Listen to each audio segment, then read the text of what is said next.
Cleveland Cavaliers, Sacramento Kings. Game just wrapped up, and I got some things I want to discuss with you all. If you watch the game or if you watch the Cavs, I think you probably share the same sentiment with me. The Cavs aren't that good.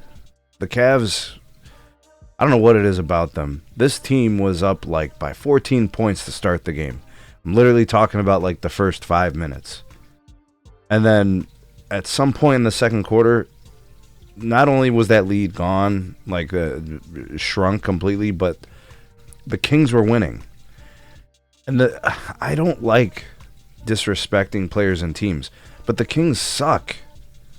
And the Cavs are supposed to have these, playoff aspirations where they're going to be taking the next step and getting to the Eastern Conference Finals. And, the Pacers and Tyrese Halliburton are a non-factor, and the Celtics don't have Tatum. And it's just like the Knicks and the Pistons and then the Cavs. But how do you watch a game like this and get excited about a Cavs team squeaking by the Sacramento Kings, who, like I said, they're just not a good team?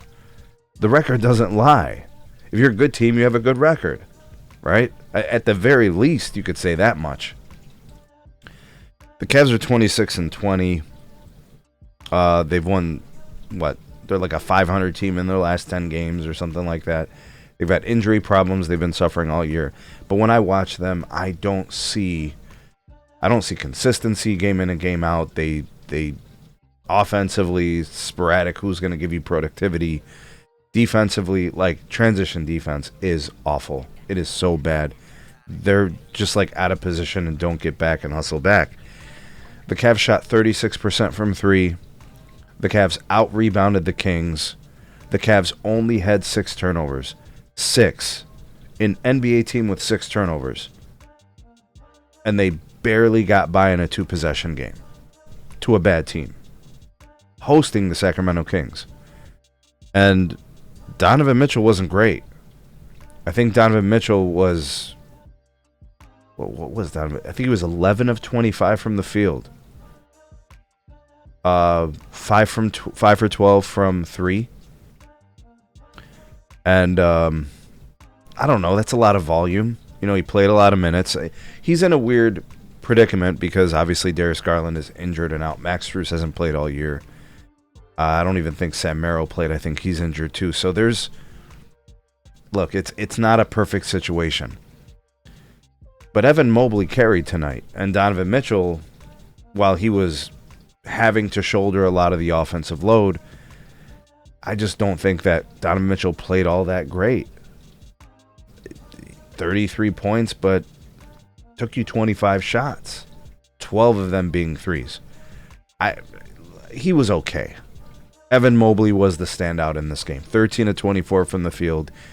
He was 0-4 from 3, so that's not great. But defensively, he was phenomenal. He had 4 blocks. He was a beast on the boards. He had 13 rebounds, 3 of them offensive, right? That helps a lot. He had 7 dimes. So Mobley was really nice, actually. Dean Wade, typical Dean Wade fashion, very little offensively. He's there for defense. Jarrett Allen, kind of more of that, gives you very little offensively. He's not really a key part of their offense. He's just kind of there, but he's a serviceable player on the glass defensively. Jalen Tyson wasn't that great, 6 of 14 from the field. Craig Porter Jr. kind of quiet for him. Hunter, 19 minutes off the bench, didn't do too much.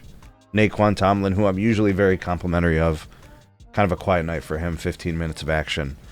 Larry Nance Jr. got on the floor, if that's exciting. I know he's been injured. Lonzo Ball didn't play. Thomas Bryant didn't play. They're not really key parts of the rotation.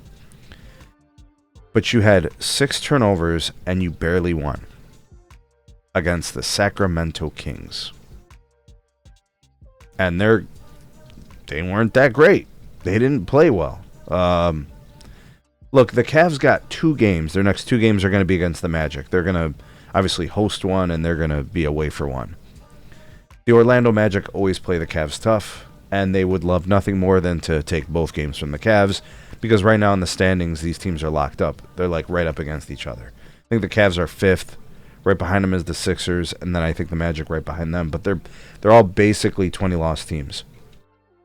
So You'll move in the standings depending on the outcomes of these games. The Cavs have those injuries, and that's fine. I get it. You know, how do they look if they're, you know, all their guys are available? But it just doesn't look good. You know, one guy plays good for you, and that gets you by the Kings. But, man, I'm just, look, as a Cavs fan, a homer, I'm not really excited about this team. There's a couple of players I'm excited about their development. Like, I've kind of soured on DeAndre Hunter. I'm excited about Naquan Tomlin. I'm liking what I'm seeing from Jalen Tyson. You know, I also think Craig Porter Jr. is a nice player. You know, you like these things to get excited about. I think Sam Merrill's a decent player.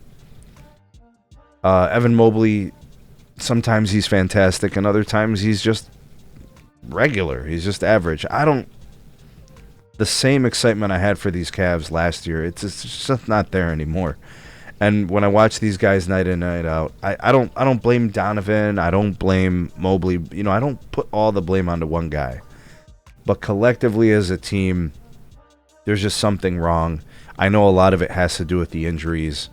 And I used to be really, really hard on Kenny Atkinson. I think he's probably doing the best that he can. You know, I don't think he's a bad coach.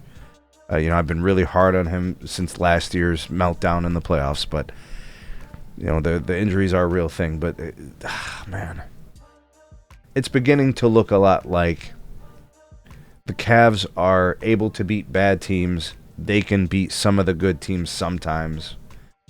But they are not an elite team in the East. I think that title goes to the Pistons.